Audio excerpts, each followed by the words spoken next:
রেখেছে ডিসেম্বর থেকে জানুয়ারি, মানে যাকে বলা হয় জুন। তো এখন দোদুল্যমান কোনো বিষয়, আপনি ধরেন একটা দোলনাতে বসেছেন, তো সেটা ঝুলছে বা পেন্ডুলামের মতো একটা জিনিস ঝুলছে, তাহলে আপনার চোখ একবার সেই পেন্ডুলামের ডান দিকে যাচ্ছে, একবার বাম দিকে যাচ্ছে। দোলনাতে যখন আপনি দুলছেন তখন ডানে যাচ্ছেন, বামে যাচ্ছেন, সামনে যাচ্ছেন, পেছনে যাচ্ছেন। এই সকল বিষয়ের উপরে কখনো কোনো মানুষ দৃষ্টি নিবদ্ধ করে না। কিন্তু আপনি যদি মাঝে মাঝে একটা জায়গাতে বলতেন যে ঠিক এই সময়টিতে, জুন মাসের ৩০ তারিখে, কোনো ডিসেম্বরে না, এখানে নির্বাচন হবে, এরকম একটা সীমারেখা তারা তাদের কর্মকাণ্ডে রাখতে পারছেন। এটা তাদের দ্বিতীয় দুর্বলতা, এবং এই বিষয়টি খুব ছোট তাদের দৃষ্টিতে, কিন্তু যারা শুনছেন, যারা স্টেক হোল্ডার, তাদের কাছে এটা একটা বিরাট বিষয়। এটা অনেকটা আলো আধারির মতো, এটা অনেকটা আলেয়ার মতো, যার জন্য তাকে নিয়ে সন্দেহ করা, তাকে নিয়ে ভয়গ্রস্ত হওয়া, আতঙ্কগ্রস্ত হওয়া, এটা স্টেক হোল্ডারদের জন্য অপরিহার্য হয়ে পড়েছে। ৩ নম্বরে যেটি হচ্ছে সেটা হলো তারা জনপ্রিয় হতে চাচ্ছে। মানে একে যাবৎকালে যে সকল কর্মকাণ্ড, সেই সকল কর্মকাণ্ডের মধ্যে তাদের জনপ্রিয় হওয়ার এবং অমরত্ব লাভের যে আকাঙ্ক্ষা, সেই আকাঙ্ক্ষা তাদেরকে পেয়ে বসেছে। যেখানে দ্রব্যমূল্যের দাম নিয়ন্ত্রণ, তার সাথে গুরুত্বপূর্ণ হলো আইন শৃঙ্খলা, ১ নম্বর সমস্যা। তো আইন শৃঙ্খলা রক্ষা করা, এমনকি ভাত খাওয়ার চাইতেও এখন আইন শৃঙ্খলার ব্যাপারে মানুষের কনসার্ন অনেক অনেক বেশি। এই জায়গাটিতে তারা মনোযোগ না দিয়ে তারা চট্টগ্রাম বন্দর, করিডোর, নতুন ইনভেস্টমেন্ট, এই সকল বড় বড় বিষয়গুলি নিয়ে তারা সুদূর প্রসারী একটা স্বপ্ন জাল তৈরি করার চেষ্টা করছেন। এটাকে বলা হয় পপুলারিজম। রাজনীতিতে আসলে পপুলারিজম যে জিনিসটি, এটি হয় না, এটি কোনো অবস্থাতেই ভালো মতো কাজ করে না।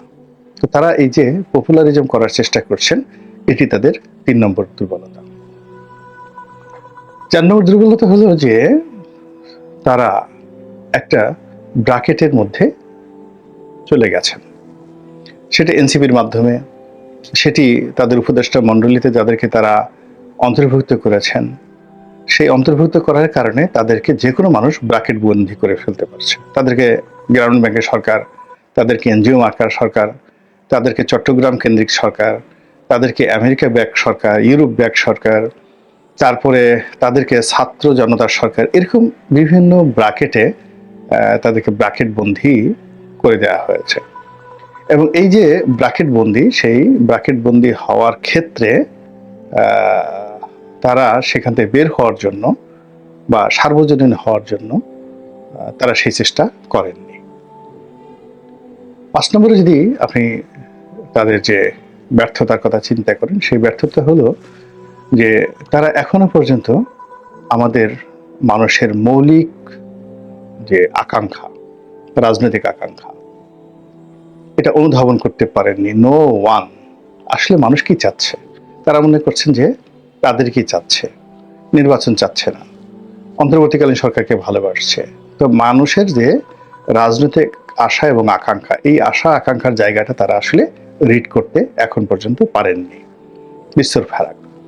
২ নম্বর হলো যে মানুষের যে অর্থনৈতিক যে নিডস, প্রয়োজন, কার্যক্রম, এখানে বাংলাদেশের অর্থনৈতিক কার্যক্রম, গরু চোরা কারবারি আছে, ফেন্সিডিল কারবারি আছে, গাজার ব্যবসায়ী আছে, রিক্সাওয়ালা আছে, ঠেলাওয়ালা আছে, তারপরে বৃহৎ গ্রুপ আছে, group of industries, group of companies, corporate culture আছে, মাল্টিন্যাশনাল কোম্পানি আছে, ব্যাংক আছে, বিমা আছে। মানে এইগুলো বাংলাদেশের প্রকৃতি এবং পরিবেশের সঙ্গে নানাভাবে এগুলো যাকে বলা হয় সামঞ্জস্য রক্ষা করে তারা তাদের ব্যবসা বাণিজ্য করে।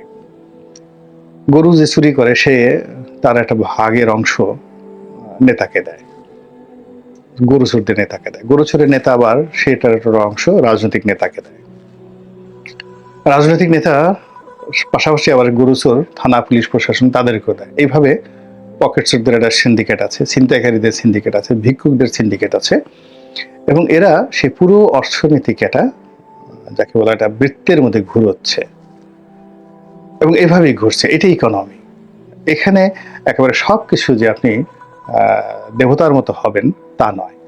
এই জায়গাটাতে ডক্টর মোহাম্মদ ইউনূস বুঝতে পারেননি, হাত দেননি। তিনি পুরোটা জিনিসটাই মাইক্রো ক্রেডিট এবং গ্রামীণ ব্যাংকের ব্যাংকিং দিয়ে উদ্ভাবন করার চেষ্টা করছেন। ফলে কি হচ্ছে, গরু চোরাকার বাড়িতে ধস নেমেছে, গাজাতে ধস নেমেছে, বেশি হাসছে কম আসছে, এলোমেলো হয়ে গেছে, পুরো মন্দ কাজে সয়লাভ হয়েছে। আগে একটা চ্যানেলের মাধ্যমে হতো, যেমন ধরেন আমাদের যাকে বলা হয় ড্রেন, বাসার মলমূত্র যেগুলো যায় সেগুলো একটা ড্রেন দিয়ে যায়, বাসা থেকে বের হয় পাইপের মাধ্যমে, তারপরে ড্রেন, তারপর ম্যানহোল। এখন এগুলো যদি মেনটেন করে না করে সিটি কর্পোরেশন, আপনার ড্রেনটা ফেটে গেল, ম্যানহোলের ঢাকনা উপড়ে গেল, তখন কি হবে? ময়লা আবর্জনায় পুরো সমাজ সয়লাভ হয়ে যাবে। এবং ঠিক সেম ঘটনাটি এখন এই ডক্টর মোহাম্মদ ইউনূসের জমানাতে ঘটছে, যে এখন এই গরু চুরির টাকা মানে পবিত্র জায়গায় চলে যাচ্ছে, গাঁজা এমন জায়গাতে চলে যাচ্ছে এগুলো বলাও যাচ্ছে না। তো এই জিনিসগুলো অর্থনীতির যে চাকাগুলো, সেই চাকাটা সঠিক পথে না চলে ভেদা কেদার মধ্যে চলে গেছে। তো 6 নম্বর গেল এটা। এখন 7 নম্বরে তার যে সমস্যা, সেই সমস্যাটা হলো সে কথা বলতে মানে পারছে না। সে কথা বলছে, যথেষ্ট কথা বলছে, সে মনে করছে যে এই কথা অক্সফোর্ড ইউনিভার্সিটিতে যেভাবে বলি, তারপরে বিদেশের বিভিন্ন সভা সমিতির সে যেভাবে বলি, ঠিক সেই কথাটা সে বাঙালিদের সঙ্গে বলতে সে স্বাচ্ছন্দ্য বোধ করছে না। সে যাই বলছে সমালোচনা পাত্রতে পরিণত হচ্ছে। এবং সরকারের যারা কর্তাব্যক্তি একই অবস্থা। দেখেন রেজওয়ানা কত সুন্দর সুন্দর শাড়ি পরেন, কত সুন্দর কপালে টিপ দেন, কত স্টাইল করে কথা বলেন, এত সুন্দর করে হাসেন, একটু রাগ হন না, কিন্তু পাবলিক তার কথা কমিউনিকেট করতে পারছে না, রাগ হয়ে যাচ্ছে। একইভাবে আপনি চিন্তা করেন আসিফ নজরুল সাহেব, দ্য মাস্টার অফ টকিং, কত সুন্দরভাবে কথা বলতেন, কিন্তু এই যে জনগণের সঙ্গে কথার সঙ্গে তিনি কমপ্লাই করতে পারছেন না। না করার কারণে কি হচ্ছে, জনগণ রাগ হয়ে যাচ্ছে। আর এই ভয়ে অনেক লোক, আদিলুর রহমান শুভ্র সাহেবের মতো লোক, তারপর শেষে অন্যান্য যারা আছেন, বিশেষ করে ব্রিগেডিয়ার সাখাওয়াতের মতো লোক, একেবারে জবানে তালা লাগিয়ে ফেলেছেন যে না, কথা আমরা বলবো না। ফলে এই যে তারা যে কথা বলতে পারছেন না এবং কথা শুনতেও পারছেন না, তারা পাবলিকের কথাকে ভীষণ ভয় পাচ্ছেন। এখন ডক্টর মোহাম্মদ ইউনূস যদি এরশাদকে ডাকতেন পার্সোনালি, যে বাবা আসো তোমার সাথে কথা বলি, বাবার এই দেখো এই সমস্যা, বাদ দাও তো, তোমরা তো আর কদিন পর ক্ষমতা